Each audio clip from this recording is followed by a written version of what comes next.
What's going on, everybody? We are back once again with another edition of Wrestling Republic's daily broadcast. I'm your host today, Clark Taylor. I'm here with Chaos, host of Take It to the Table, my good buddy. Stoked to be back. We've got a little Wednesday tradition going now. It's nice getting into a little routine on the two-man shows, previewing Dynamite. But how are you doing today? Or tonight, I guess. I'm doing good. The vibes are great. It's Wednesday, you know what that means. Just can't wait to talk about more what we love to talk about, which is of course wrestling. So let's get into it. Absolutely. I was going to say I'm stoked. It's May 3rd. I almost forgot to say the date. Tomorrow's May 4th. We don't have to do any Star Wars stuff today, not till tomorrow. We're going only wrestling today. Only wrestling.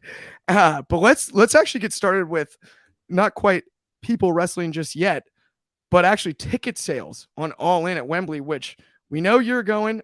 I'm the most probable maybe of all time, like in the high 90s. High 90%, 99. Still good. That's still good chances. Like I'm right there that I'll be in the mix with all you guys. I know you went through the pre-sale process yourself, so I'll toss it to you first. And I know the number we posted on the website WrestlingRepublic.com was 42,000. Let's start with: do you think total ticket sales? What's the cap? What do you think? What number can they reach? I think they can go all the way, especially the fact that just in pre-sale alone. The first round of the pre-sale actually went very smooth. I mean, even though because I was fearing the worst when it was my time to get the tickets, but it was way smoother than any WWE event I've tried to get. It was way smoother than Money in the Bank, way smoother than any Mania that I've been to, way smoother than Clash of the Castle. The process that they had, it definitely works. Helps out Ticketmaster for sure. We secured our tickets, even though it's in the nosebleeds, but it's still a good view. The fact that they've sold 40,000 already, and then there was rumors that was where they were going to tape off. That's where they was going to cap it. But when you saw the seating plan, it looked like they were holding nothing back. It was the whole stadium. So I'm especially if it's that much already, and there's already, I think there's two more rounds. No, but there's one more round of pre-sales tomorrow, and then the general sale on Friday. And then obviously when they get all their logistics right, and then near coming coming closer, there's going to be even more tickets opening up. So is it going to be a sellout? I don't care if it's going to be a sellout already. This has already been a success to me. The fact that they were able to sell 40,000, they've already broken their record. I think the biggest show only housed 20,000. They've already doubled that, and to the point where it could possibly go triple. So I'm not gonna give a number, but will it be a near sellout? I wouldn't Put it past them. Put it past them. That's the word I was looking for. Yeah. It's good. It puts all these haters to sleep. I'm pretty sure they're going to try and find some other nonsense to complain about. But yeah, so far so good. It can only get better. I agree 100%, and I also agree with the number that they've given on pre-sales. I think is already a success. That's huge. Yeah. It's like one notch under their belt that they can just kind of say, look, we've already sold the most we've ever sold for any event. And then I look at the boxing event that everyone kind of points to at Wembley, most recent, Fury and Dillian White. Yes, a lot of the talk though, and this is funny, a lot of the talk around ticket sales from wrestling fans pointed to that and went, oh, well, it's Tyson Fury and Dillian White. And even, especially because we're UK based, they're both from the UK, right? So it's hometown. Dillian White, rankings wise, that was as big of a cupcake fight as we've seen Tyson Fury have since his comeback. It was. And they filled that place to the brim. They filled it 90,000. That entrance was electric. Mm-hmm. The Tyson Fury's entrance was, I've almost never seen anything like it. That walk. And it was against Dillian White. It wasn't against Usyk. It wasn't against Wilder. It wasn't against Joshua. It was Dillian White. And when we start having matches announced for the card, to your point about opening up even more tickets, now if If we see Will Ospreay on a billboard, that's a section extra filled in and of itself. You want to go the local route and load it Pac in a bigger spot on the card for this one. That's a small section in and of itself, and it can just add up and add up and add up. I'm not saying they're going to go 90 like Fury and Dillian did. I don't that 75, 80? Is that out of the question? I don't. Listen, the fact that, because the thing with British people, they would love to do things sometimes out of spite, and I mean that in the nicest of ways. Yeah. In terms of, all right, so this guy obviously brought up the stuff that, the Tyson Fury fight did 90,000, and so obviously that's a slight dig that they think that AEW ain't gonna do it. A lot of British people will be like, hold my beer. We're gonna be there. We're gonna fill it out. And if you add, like you said, on top, Will Ospreay, Pac, CM Punk, possibly Kenny Omega to the card, come on, that's a huge chunk of it, especially that people will want to see CM Punk in person. The UK crowd, the UK fan base are just rabid, and they will show up. The fact that it will be in London as well, it will be. I think if you add those kind of people onto the card, it will be a near sellout. I have absolutely no fear that they won't. Like I said, the fact that they've hit such a milestone in just pre-sale alone before the general sale, it's gonna be crazy. It will be almost similar to when they did the first All In. Obviously, it didn't sell out in as fast as that did, because that sold out in 30 minutes. Yeah. But I think it will be in their sellout, especially if you put the right people on the card and the right matches, which AEW is more than capable of doing. You put a ladder match in there, all that kind of stuff. It will do gangbusters. So yeah, I'm saying 80. Who knows? Maybe going close to 90. Just be honest about your attendance records. Don't blow it up like another company. Yes, and I loved the reference you made about the hold my beer for filling an arena. It's happened in so many shows that have been in the UK. To your point, they filled the stadium for the NFL. They filled the stadium for the NFL, right? And that is not something you would expect, and it happened. And I think, to your point about CM Punk, I didn't even consider that. If he's on the card, that's a different, right? I mean, when's the last time a UK crowd got to see CM Punk? That's exactly life-changing. Not life-changing, but it's one of those things that if you grew up a huge fan, you're gonna go out of your way, because it could be your last chance, right? Exactly. Reunion tours sell out as much as anything, right? Mm-hmm. And on top of that, I would point to, we had SummerSlam at Wembley way back in the day.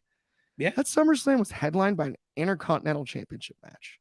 Now I understand it was Bret Hart and Bulldog, but go look at the size of that crowd. I know you've seen it, Chaos, but if you haven't seen the size of that crowd for a card headlined by the IC title, one of the big four pay-per-views, and it was a sellout of sellouts. It was as full as anywhere. They weren't running stadiums in the US at that time, right? WrestleMania at that time was still at an arena, under 20,000, and you're talking about filling Wembley. Then I do think there's a nostalgia factor too on wrestling at Wembley that will boost the ticket sales even in the casual market, even if it isn't WWE this time, right? We there's lots of nuanced discussion about the differences in AEW's fan base and WWE's fan base. Well, if you move the market international, it changes things because of the fact that it's more exclusive. You don't get to see it all the time. Yeah. So that would be it. I think it's a situation where a casual fan would be more inclined to go to an AEW event in the UK than maybe in the States, because they get both touring consistently and all the time, right? You get the once or twice a year loop through your town, depending on where you're from. And that's a factor we overlook too, because I think that, so if AEW tries to book a stadium here, right, then they have to fill it just the same way they would in the UK. But that's where they run into the issues with the hardcore versus casual fan base. That's what I'm saying. Yeah. And that problem isn't as prevalent in the UK because of the unique Yeah. factor that it's kind of a one-off, right? And because obviously within the US, obviously it's because it's so accessible. Obviously, the fans will obviously just not necessarily care for it, but like I said, because they tour around the states all year round.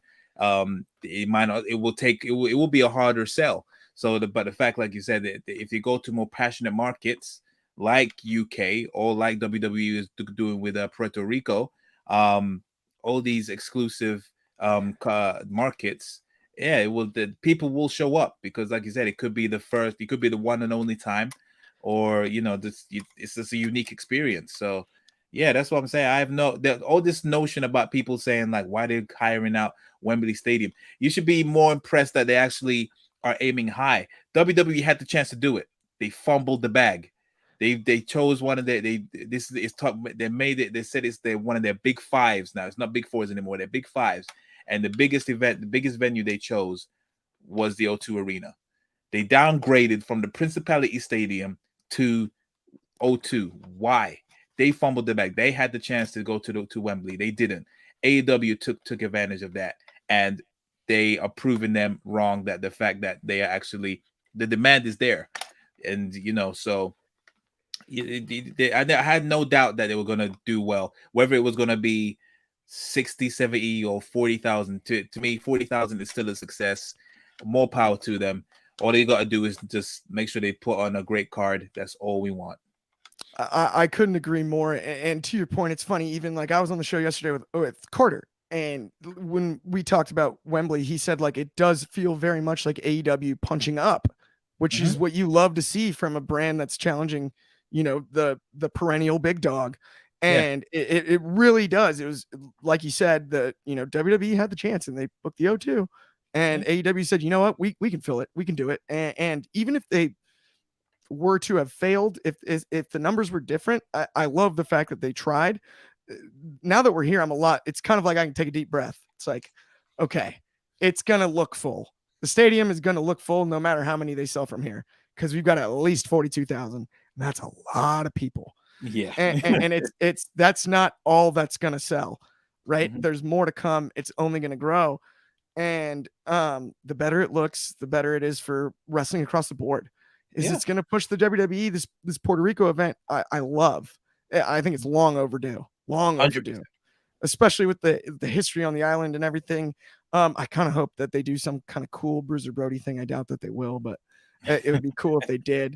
Just as a huge fan of Brody's career and the stories about him, and then obviously the tragic passing away on the island.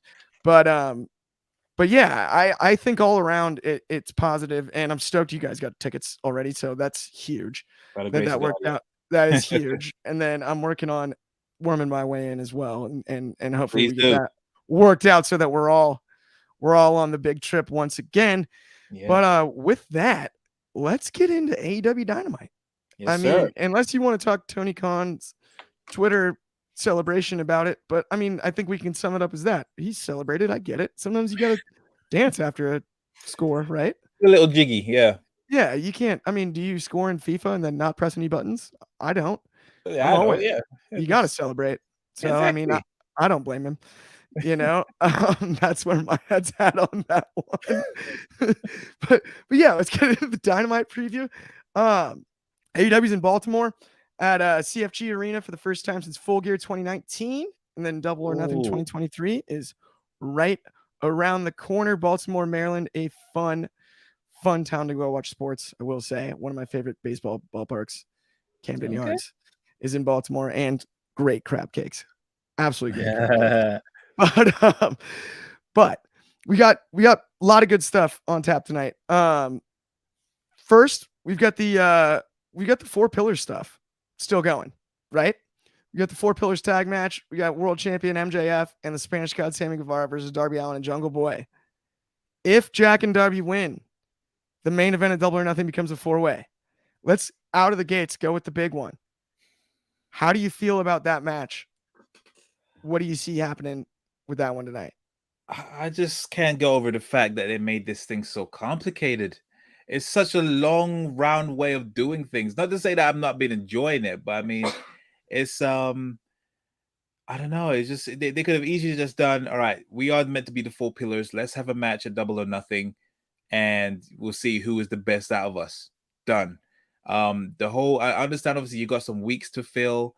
I don't know, but you could have easily just done one-on-one matches without any stipulations. Darby Allin versus Sammy Guevara, Jungle Boy versus MJF, MJF versus Darby. Like, just do some reruns of their previous matches, because they always seem to um go go down memory lane and say that we face each other in full gear. We face each other on a in an empty arena for Dynamite during the pandemic and all this stuff.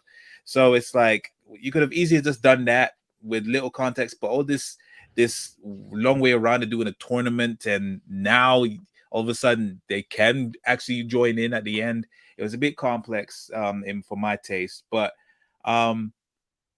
in terms of, we all know that it's going to be Jungle Boy and Darby Allin. They have to win. Of course, they have to. Like it just makes sense. Either way, like besides all the complexity of how they got around it, I'm still hyped for the match. I think it'll be definitely probably one of the matches of the night at Double or Nothing. MJF has to retain it, obviously, definitely. But yeah, it should be cool. I just didn't like the way they went around it. It just felt very just convoluted more than it needed to be. But yeah, definitely for Jungle Boy and Jungle Boy to win. And I totally agree. I think even I would go as far as saying telegraphed, not just convoluted, but right. It's so obvious that we'd end up at this destination. And that's why I feel so. Sorry to cut you off. But that's how it feels like with so far a majority of MJF's feuds. Like the Bryan Danielson feud, that was telegraphed as hell. Like in terms of like, okay, so you gotta go, you gotta face all these people, and you must win all of them for you to face me.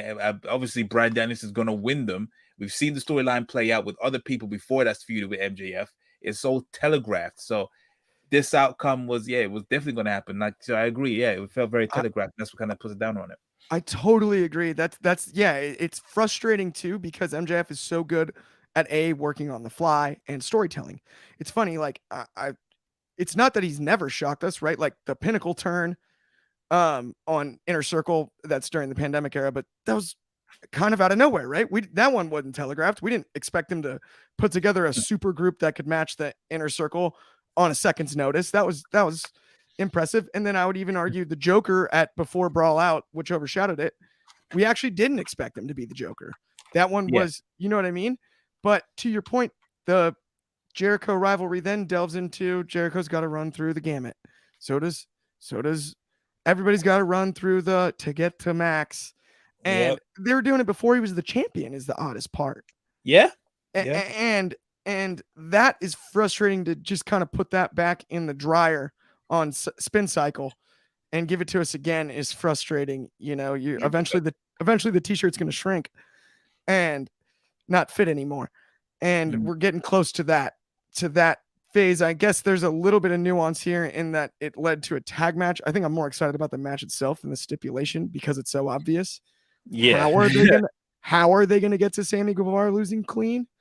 That would be a major question that I have here. I feel like it's definitely going to be a situation where MJF is going to just leave Sammy Guevara high and dry, and they're just going to just gang up on him, and then they're going to go to take the win. He's just like, I tried to help you, you messed up, screw it, I'm leaving you out in the dust. I mean, he's already left him in the dust. He said that the car was full and it wasn't, and he drove off and left him in the car park. So I think MJF being MJF is gonna just leave him high and dry for some weird reason, and then that's how they're gonna get into the match. I love that idea. The only other one I had in my head that I think would be funny, just to show a little bit more vulnerability on MJF, is maybe he tries to use the ring and takes a swing at whether it be Jungle Boy or Darby and misses and hits Sammy, and that's what cost them the match. Yeah. Because then it's kind of like, wait, look, you're really on your own finally. There's 4. You can really lean into that aspect of the story for these couple weeks headed to Double or Nothing. Yeah. And it's kind of like, oh, you messed up, Max. Like, for once, right? You slipped up. You made the mistake and like you're vulnerable. Like, right? Everything didn't go according to plan. Yeah. I kind of would like to inject a little bit of that, but I also love the idea of him being who he is and walking Yeah. out on Sammy as well. Maybe even doing it after the accidental shot and then just kind of throwing his hands up and saying, I give up and walking Yeah. out. Yeah. Right? Yeah. That'd be Yeah. interesting. I think there's a lot of ways you can go. It's funny though. It's obviously a one-off, but I Yeah. do like the idea of Sammy Guevara and MJF teaming together. Like you just have just two gigantic egos. Yeah. It cracks me up. Like, Is that MJF and Jericho when they did that big song and dance? oh, the Le Dinner Debonair. Yeah. It was legendary. Yes. It's hilarious. When they did the steak back and forth, I lost my mind laughing. Like, well done, medium. I'll have mine medium well. Yeah. Well, then I'll have mine medium. They get all the way to blue and they can't eat the steaks. It's classic. I mean, what else are you gonna do? By the way, that was when with no fans. I thought the creativity on that was actually pretty off the charts for pandemic era. You don't have Oh yeah, it was crowds. way You better than got it. anything than what WWE were doing. I think it was the performance Yeah. era. Yeah, that was. Performance era. Oh, that's when they had the glass. Remember? Yeah, and Yeah, just nobody. I just remember it was nobody there, and then eventually they had like 5 people behind glass. Just the nobody was so weird. so Like weird. Mania 36, I went back and watched McIntyre Brock just because I knew it was short. Oh man, And that must have been weird. dude, you can hear every bump echo in the performance center because there's nobody. It's painful. It is actually painful. I don't know how people could even watch that back. Like, luckily there was no actual like classics that is honed on there, so you can actually skip that and just go to the Thunderdome era, because obviously that's where Roman Reigns versus Jay happened. So I don't mind it. You know what I mean? Thunderdome was tolerable because of even if it was slightly pumped in. Yeah. If there was some noise, piped in. it was doable. Yeah. Even like the Daily's Place ones with like 1,500 people, I think were doable. Oh yeah, yeah. There was actual crowd. Yeah, there was actual like decent amount of noise. Yeah, 100%. Ooh, okay. Wait, we got a comment here, and that's: would you want MJF to give Sammy the middle finger and let him take the pinfall? I mean, I guess I wouldn't have an issue with him flipping the bird. I think the bird's a little overused these days in wrestling. Like Austin kind of cornered that market. And I mean, I don't know. It's one of those things where I wouldn't like hate it. It'd be on brand for Max, but I don't necessarily know if it's that's what I'm saying. It'd be on brand for him. But yeah, I don't know. He's at the same time, it's a bit too classy to be doing that. Like he's more of a swearer than an actual flippy, like a flipper. Yeah, like a flippy the bird. Yeah. So yeah, I could almost see him doing like one of those like disappointed head shakes and then just kind of turning around and walking away like coldly. Something like that. Yeah, he would. That's what I'm saying. No matter what it happens, he's gonna leave Sammy high and dry. That's what's gonna happen. He's gonna leave him, or it could go for the ring thing where he accidentally hits him and then they take advantage of it. It's one of the two. Definitely. Yes, no, I agree for sure. And then we have another comment from numero 1 Superfly, and this actually cracks me up. Don't forget WrestleMania 36 had a fan in attendance. By that I mean a literal fan, and that is true. The ceiling fan was on for the majority. Yeah. I respect the comment. That's hilarious. That cracks me up because I noticed too. Nobody was blowing up that night from cardio issues. It's probably a nice crisp 60 degrees in there, Fahrenheit. With the fan. But so wait, next up tonight we now know the Tres de Mayo Trios Battle Royal. You mean Tres de Mayo? Tres de Mayo. So 3rd of May. You don't say the S. It's Trey, isn't it? Tres de Mayo? Tres de Mayo. Tres de Mayo would be French. Okay, fair enough. Spanish, it's Tres. Okay. 1, 2, 3, 4, 5, 6, 7, 8, 9. All right, smart ass. Sorry, my mom's fluent. I'm the only one in my whole family that can't speak it. It's actually embarrassing. I can understand it, and I'm not fluent. Fair enough. Both my mom and sister could speak it. That is so awesome. But I love it. I wish I could. I was too. Shout out to Mama Taylor. Seriously, yeah. Love the book as well. Make sure everyone go and read the book as well. I've been absolutely. Oh, should love that. Thank you, Chaos. So wait, Tres de Mayo Trios Yeah. Battle Royal ROH World Tag Team Champions Lucha Brothers and El Hijo del Vikingo versus Kip Sabian, The Butcher, The Blade versus the Dark Order, Alex Reynolds, Evil Uno, and John Silver versus the Varsity Athletes, Ari Davari, Josh Woods, and Tony Nese versus the Acclaimed and Daddy Ass versus QT Marshall, Powerhouse Hobbs, and Aaron Solo. And before I toss it to you, how and when was Ari Davari a varsity athlete? Yeah, I don't know. That's something that must have happened in dark. I absolutely like. I don't know. I often, more often than not, I forget that he's even part of the roster. I'm sorry. He's just there. He's like it's just he just didn't fill up space. I'm sorry, but yeah, I just don't see what they. I don't see what they see in him. But anyway, moving on to the match. To be fair, I was at first. I saw the name and I just saw a couple people and I was just like, what the hell is this? This is just a random throwaway match. Like what does this do for anyone? But then you just mentioned pretty much my new favorite toy, my new favorite wrestler, Vikingo, and I'm just like, all right, yep, I'm good, I'm sold. Fair enough. Lucha Bros and Vikingo. Are you mad? Yes, I am so looking forward to this. This is pretty much my match of the night that I'm looking forward to. It's gonna do some as Ignacio love to put it, flippy doodah BS. But I am all here for it. I love it. Love Vikingo. And yeah, I think it's going to be a banger of a match. And obviously, you got the Acclaimed in there and everything else. Who I think is going to win? I have no idea because I don't think this does anything for anybody. This is just a random thing to get the people hyped.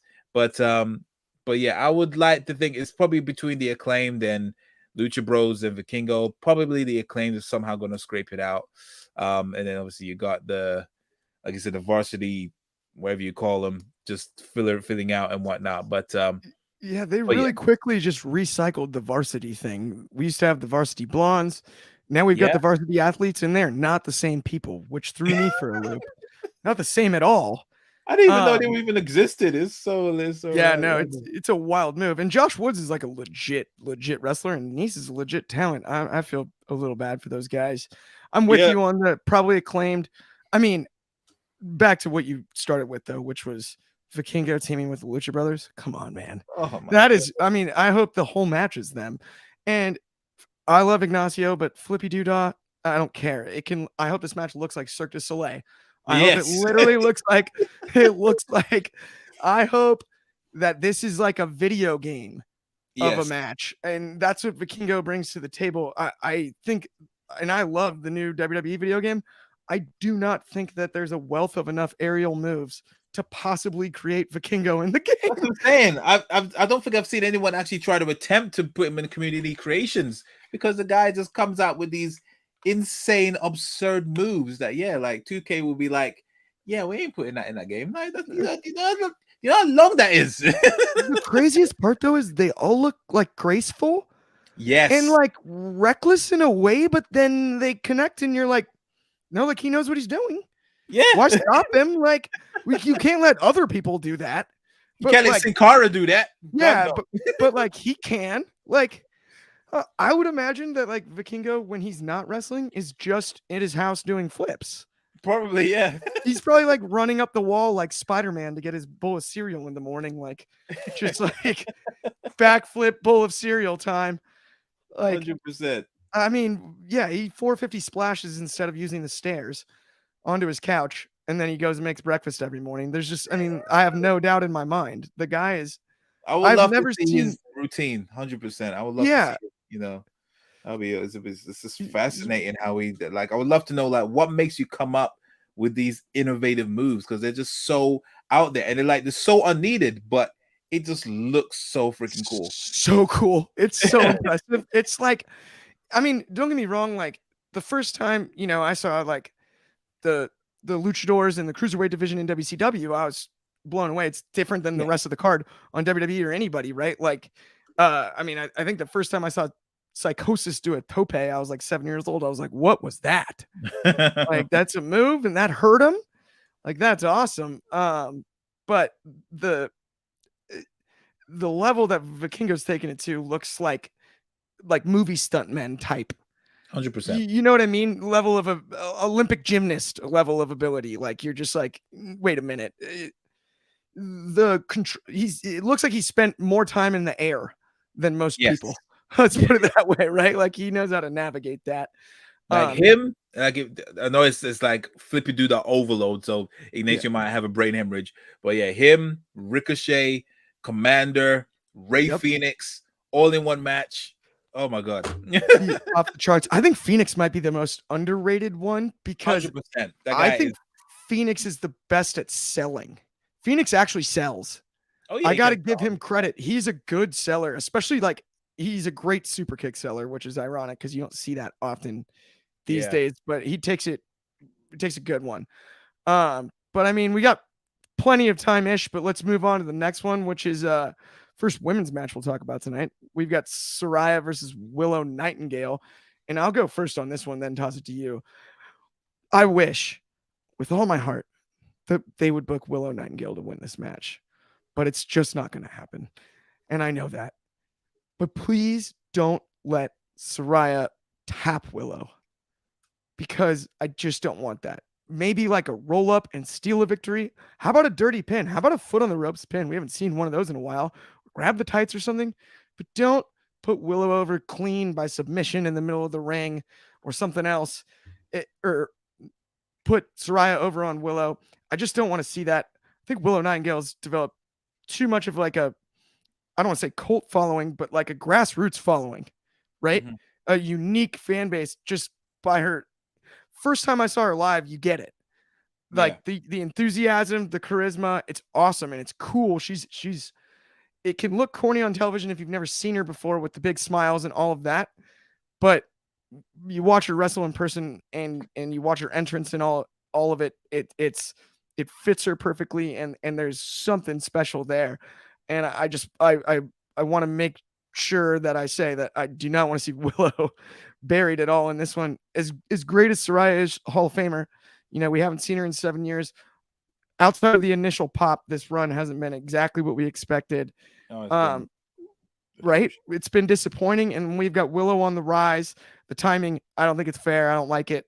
But as long as it's not clean, I have no problem. Like lean into Saraya being a heel, and then I'm cool with that. How about you, Chaos? I feel like this is probably gonna be like a dirty, dusty finish, or it might be just a DQ where Willow is on the brink of winning, and then the outcasts come out and then just pretty much just get a DQ, and just beat up Willow. I don't think she Saraya, her submission game, all she has is that it's the one where like it's like she crosses Like the legs and then like holds her up. Isn't it like the octopus stretch? Something like that, yeah. I don't think she could pull that off on Willow. I didn't think that's about what I was that. about to say. I don't think she can do it. So I don't think you gotta worry much on the submission game. But yeah, I just don't care. I feel so bad because it was an awesome pop to see Saraya on AEW. And you know, she had a decent run. And then for some reason, ever since that match she had with Britt Baker, she's just never haven't been the same. And it's not that it's not because of her ring work. It's just the character. It's just no one cares. This whole stable, no one cares. This whole story that they're doing, no one cares. And it's just like, if no one cares, you don't care. And it's just like, I just want it to be done and dusted. I don't know if they have to hit the reset button again. I don't know. Something is just not clicking, but I think it's universally agreed upon that this has been a failure since the Britt Baker match. And I feel so bad for her because she deserves more. And I wanted to have like one final run before, you know, she carries on doing Twitch full time or whatever. Yeah. But yeah, this whole stick, I feel bad for all three of them. They all are great. Ruby Soho, Tony Storm, and Saraya. But yeah, this whole thing is just not landing. The crowd is dead whenever they show up. They have to really rely on when Britt Baker and Jamie Hayter come out for this pointless feud. Yeah, like I just want them to just do their blood and guts match, have that get over and done with, and then move on. That's all I want. I hear you there. I couldn't be more with you, and it's sad to me too because of how Paige Saraya, how great she is. I personally think she just hasn't come across as vicious enough since becoming a heel. When Paige was a heel in WWE short term wise, she was vicious. She was Like vicious. would hurt people almost, right? Not like literally, but right? Like Yeah, kayfabe, right? You know, yeah, yeah. she like all but injure people. And I've seen too much of like a pettiness as Mm, opposed to like a vicious streak. And I don't know if I don't know if that's the entire problem, but I think it's one of them, if that yeah, makes sense. And it yeah. just bugs me. But let's move on. We got 2 matches left to cover, and then we'll send you guys on your way to go watch the show itself. But we've got the AEW International Champion Orange Cassidy teaming with Adam Cole, Bandito, and Roderick Strong against the JAS, which will be Angelo Parker, Matty Menard, Daddy Magic. Shout out. Saw him in the airport in Chicago. We shared an egg McMuffin. Actually, great guy, Matt Menard. But Daniel Garcia and then Jake Hager. So no Jericho, just those 4 representing him. And I think it's interesting. So you got Bandito and Cassidy. Seems a little bit of a throw together, right? Yep, You got Cole and Strong teaming together. yep. Where Kyle O'Reilly, I gets hurt. Where's Bobby Fish when we need him? I don't know. You know, it seems like a bit of a hodgepodge. Yes, it's awesome to have Roddy back, but it seems like a bit of a miss. Of I don't course, know. of course. I don't know who goes over in this one. Is Oh, this Roddy's back showcase? What do you yeah, think? no, yeah. It's definitely going to be Cole and Cole that's going to take because at the end of the day, even though it's the Jericho Appreciation Society, everyone's a goober besides Jericho, pretty much. So there's no way they're gonna make them win. Like this is another feud that I don't care for. This Adam Cole should be nowhere near this garbage, this garbage. Um, Yeah. and it's yeah, I wish that we did have the full group back. Obviously, Colorado is injured for the foreseeable future, and Bobby Fish has pretty much just shot himself in the leg. He obviously is, Yeah. we all know where he is, so he can only have himself blamed for that. And if he doesn't agree with that, then bro, where's the lie? Like, Yeah. just tell me, like, where, like this take it from there. But You can't step on your own toes and expect it not to hurt, man. exactly, like you shot yourself in the foot there. So he's only got himself to blame for that. So who knows? Obviously, wrestling is a crazy place. We've seen beefs get squashed that we never thought we'd ever see it get squashed. So you never know. But yeah, I'd be fine with just if it was Cole, Strong, and Kyle O'Reilly. I'm fine with that. That's three-fourths of the Undisputed Era. When it first started, it was just 3 of them. So yeah, I'm cool with that with Bobby Fish not being there. But That would have been such a cool trio. I didn't even think about that actually. I mean, if you think about it, with the Bucks and Kenny still on the trios titles, which they're not anymore, obviously, but if that were still the case, dang, yeah, that would have been the trios match to book. As much yeah, as I love what they've actually done with the trios titles, it's funny. Like they're kind of criticized out of the gates, like on the too many titles thing, and I think it's telling.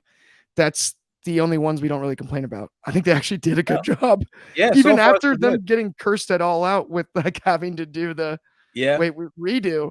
Even yeah. after that, like we're way more inclined to complain about TNT, uh, even Women's World to an extent, tag Mhm. belts with the guns, and then of course the number one most complained about AEW Championship, the international title, the artist formerly known as the All Atlantic Championship. Yes. Yeah, yeah, yeah. I was about to say, was that the world title? Is everyone complaining about that? I'm not sure, but No, the international. yeah, definitely. I'm just like, it's such a goober title, and it just feels like the 24/7 championship. Just Yeah, simply the way it's been done, and I feel like it deserves more. And my call is for Pac to come and reclaim it, 110%. Just go on a tear, and then maybe that should be his comeback match because we haven't seen him since he's lost it, if I recall. So if he that's. comes back at All In and wins it there, whew, the pop would be insane. Um, I wonder if it'd be Sabian taking it off of Orange and you get no, Pac's not Sabian. Sabian, not I Sabian. don't love Sabian, but I'm just There's no saying for the momentum. sake of local. And oh wait, because is he English? Yeah, because of Nah, Orange. but yeah, it's just not over. Yeah, sure, he's local, but Yeah. Pac is more over. Like But I just McIntyre, what no. McIntyre What I'm saying started. is I don't see Orange carrying it all the way till August. So you have I think they Sabian will. beat Orange, and then Pac comes back to go after Sabian. Because remember, it was Sabian who went after Pac when he did the box head gimmick.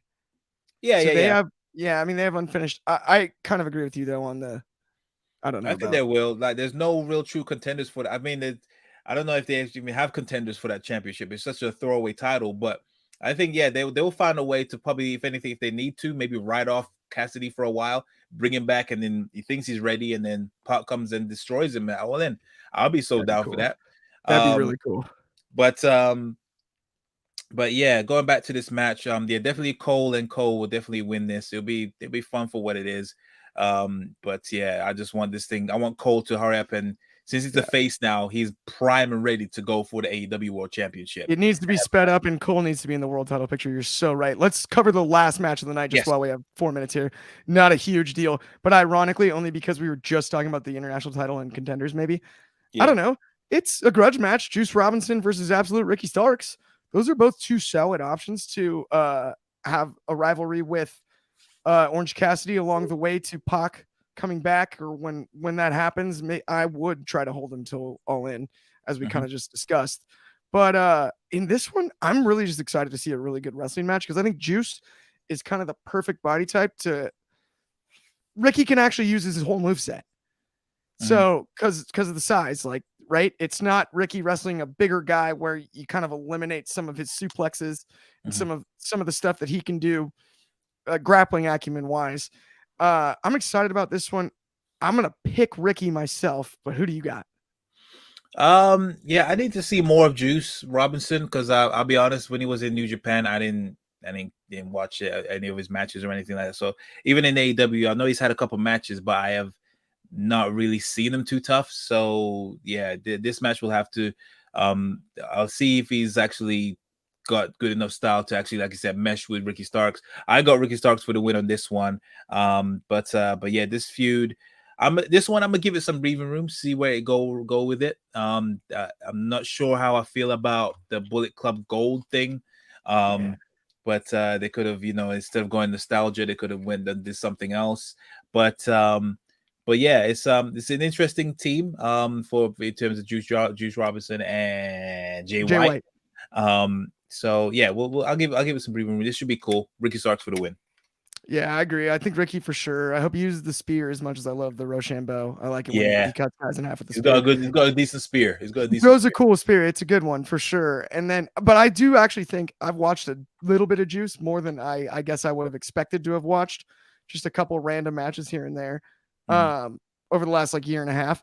I've always been he's better than I would have expected in the beginning. And deep move set. He's got a lot of good things and charismatic for sure.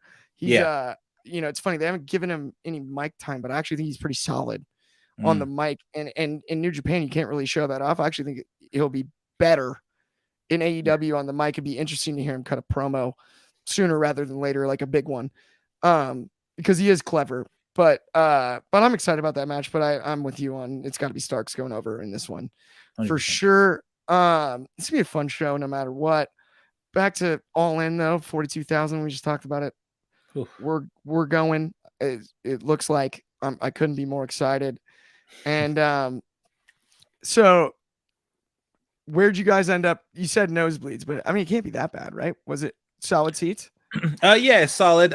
We're not way, even though it's nosebleed, we're not way back in the, because I didn't realize there's like 30 rows, but we're like in like row 10 kind of thing. So Gotcha. and I've been there before, and it's yeah, you got a great view. We're underneath the roof, so that helps if it is going to be raining, which it Huge. shouldn't. But one thing I am concerned about is the are they going to have a screen in the middle? Because with SoFi, obviously, if for people that is obviously too far, they got the big screen in the middle, that big circular thing. There's nothing in the middle at Wembley, so I don't know if they're going to put something there for people that is in the nosebleeds. Otherwise, you're just going to see two ants. They Just gotta figure out a you know, screen for so sure. they have to figure out a screen for sure. Yeah, because Wembley has nothing. It's just literally an open field. It's a great stadium. It's a beautiful Yeah. stadium. But yeah, they need to sort that out. Hopefully, they have some backup, or like, because I'm pretty sure they need to have some type of roof, for the rest for the ring, just in case it rains, because that's what WWE does. Yeah. But yeah, hopefully they have a big enough screen to compensate for everyone else that's not as close I as everyone else. I'd imagine they cover the ring itself and then they put screens up around Yeah, the cover. I would That hope would, so. I think, be the that seems because they did that at MetLife too, which is same Yeah. scenario, right? They did do Wait, that at MetLife there's too. there's a big screen at MetLife. No, there isn't. No, No, there because isn't. there's no roof. Yeah. You're right. You're Yeah, right. Yeah, so they yeah. had to have done it there. I'm thinking But of either AT&T Dallas. Stadium. Yeah, no. Well, Dallas has the biggest screen in the world, so Yeah, yeah. they've got the record. But either way, that brings us to the end of the show. It's been a blast as usual. If you haven't already liked and subscribed to Wrestling Republic, do that right away. I mean, why not? It helps us out big time. And then also take it to the table. Go watch, go subscribe, like all of that stuff. For me and Chaos, thank you. And we'll see you guys later this week. I will see you tomorrow and then Chaos later. I think Saturday, right? Chaos. Something like that. Yeah, Something sure. like that. We'll see you then. Peace.